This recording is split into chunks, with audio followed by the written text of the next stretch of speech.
Good morning, my name is Lorrie. Welcome to Upskill Monday. Today we are going to talk about different kind of threads. So let me pick 2 blocks out of my little box to work on. I'm soon going to have to switch to a different set because this set of blocks is starting to look very covered. So I think because I'll be using different threads, I would like this one that has 2 nice black dotted sections, and this one already has some stitches on it, so I think I will work on this one too and add some stitches. We have been working using regular embroidery floss. Sometimes DMC, sometimes other things. Whatever I happen to pick up. This one at the thrift store for 49 cents. Definitely not DMC floss. We have talked about fancy, shiny flosses. Now this is made by DMC. We talked about how it's sometimes difficult to work with because it tangles and it is not made of the same fibers, but it does look fancy. We are not using that today either. Let me put those out of the way. I do have my needle stuck on the bag. That's one of my ways to keep the needle in a safe spot. I have a couple different kinds of threads here, and I said I would talk about Perl cotton. It does come in a variety of weights, and this bag came from, you guessed it, a thrift store or a yard sale.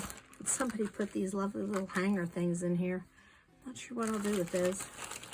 Oh, and look, there's even some regular floss. Let me chuck that over there. So this has, oh, somebody put a piece of, it's like yarn. Put that in there too.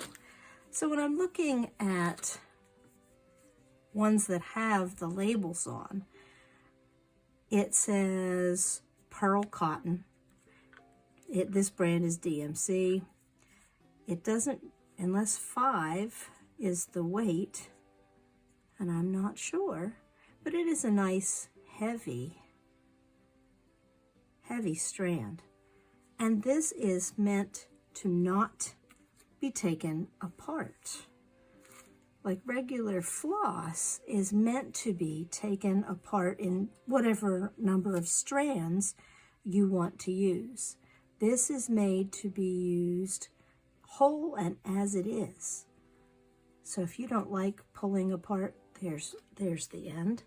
If you don't like pulling it apart, it is twisted so that it does not easily come apart. That's one of the benefits, or you could see it as a drawback, but it's more like a very thin rope. So that's one of the things. And this says it is color fast. So I always wash everything with a color catcher because I don't trust that, but that's beside the point. And DMC is labeled with color numbers, just like regular floss. So today I will be showing you the difference between how this looks, and there's a thinner one. This might be, I don't know, because it was in that bag, it might be a crochet cotton. And if I look at this little bag, this is even heavier than that. The strands are bigger. Someone separated out the heavier strands and bagged them up. That was so nice of them to do that. So I think I will show you a couple different versions of that. Then I also have crochet cotton. And it says the size is 20.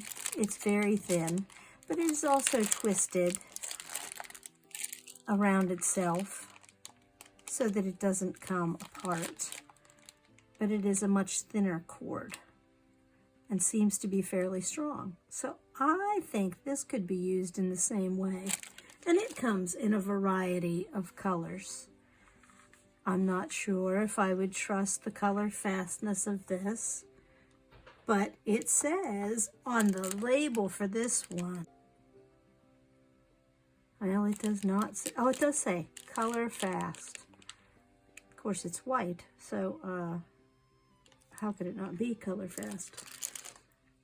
And sometimes if you buy things and you're not sure, well, you're taking a chance, or you need to use a color catcher when you wash it. So let's get to some stitching. So I've taken the bands off, and it's knotted, so I don't need a huge strip of this, a piece of this, but one long enough to work with.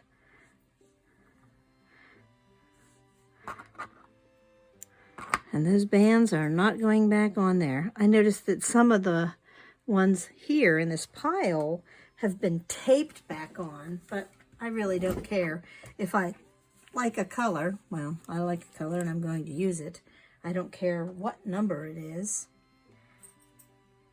So I am using a larger eyed needle because it's easier to thread a larger eyed needle with, if you're using strands that shouldn't come apart.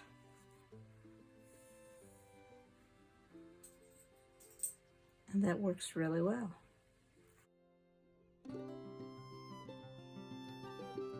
Now I noticed as I was sewing this that it is a little more difficult to pull through the fabric. It does have a definite pop to it, even though the needle is sufficiently large, and so is the eye of the needle. So this heavier, let's compare. I think I would be more likely to use this as a couched thread than one that I'm actually pulling through the fabric in this case, because it is heavier. And this was, I wouldn't say difficult to pull through, but it was more difficult than 3 strands of floss. So you can see that it does make a nice defined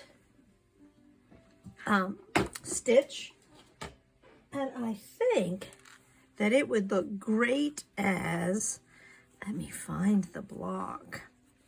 It would look great as, I think it'd look great as a feather stitch. We'll try that next. It would also look great as this stitch. This one that is the up and down that mimics the lace.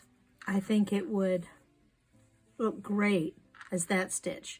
And you could probably butt it right up against each other, each stitch, and it would look great as the variable blanket stitch. Let's do some other stitches on here with this, except I think this time I'm going to switch to the lighter version, which might even actually be the crochet cotton. I am not sure which kind of thread this is because it was already done up this way, but it is a twisted thread. So it is whatever thickness it happens to be. It does thread fairly well onto the needle. We pull off a sufficient amount.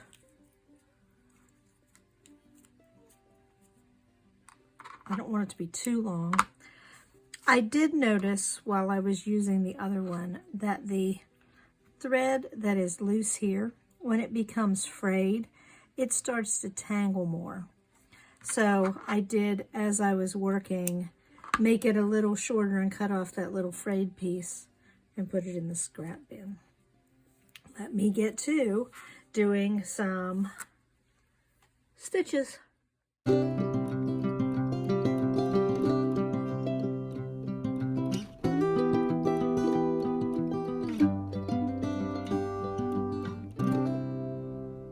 From a distance, these two stitches don't look a whole lot different, but I will tell you that, you know, right here, the strands of the DMC separated a little bit, but that is a nice smooth stitch.